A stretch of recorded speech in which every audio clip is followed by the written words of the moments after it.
మనము ట్యాక్స్ కట్టేటప్పుడు కరెక్ట్గా టైంకి టైం నేను ట్యాక్స్ కట్టాలి. నెలకి నెల నేను జిఎస్టీ కట్టాలి. నెలకి నెల నేను కరెక్ట్గా నా అడ్వాన్స్ ప్రతి 3 monthsకి నేను నా అడ్వాన్స్ ట్యాక్స్ కట్టాలి. దానికి ఈరోజు any of you can you go to government hospital. ఈ రోజు మీకు ఒంట్లో బాగాలంటే మీరే చెప్పండి, ఈ రోజు మీకు ఒంట్లో బాగాలంటే మీరు ప్రైవేట్ హాస్పిటల్కి వెళ్తారా, గవర్నమెంట్ హాస్పిటల్కి వెళ్తారా? ఎందుకు ట్యాక్స్ కట్టట్లేదా మీరు? మీరు నిజాయితీగా సంపాదించేసి ట్యాక్స్ కడుతున్నారు, మీరు గవర్నమెంట్ హాస్పిటల్ ఎందుకు లేదు? ఎగ్జాక్ట్లీ అదే లేదు. అదే ఎందుకు ఫైట్ చేయట్లేదు? లక్షల మంది గవర్నమెంట్ హాస్పిటల్లో చనిపోతున్నారు, దానికోసం ఎవరు పోరాడటం లేదు. ఆ లైఫ్స్కి విలువ లేదు. జస్ట్ కుక్క కరిస్తేనే ఆ లైఫ్కి విలువ.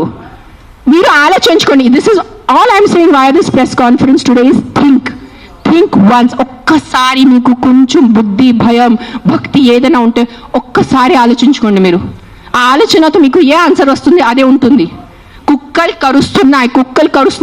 కరుస్తున్నాయి దాని మీద ఉట్టి ఫోకస్ చేయొద్దు. దానికి సొల్యూషన్ చూసుకోండి. ప్రాబ్లం అంటే not killing everyone. Then rapist ఉన్నారు, దెన్ అందరు మగాల్ని ఎందుకు చంపట్లేదు? అందరు మగాల్ని రౌండప్ చేసుకుని ఎందుకు జైల్లో పెట్టట్లేదు? Why is the government not coming up with the law కి after 8 PM no man should be on the road?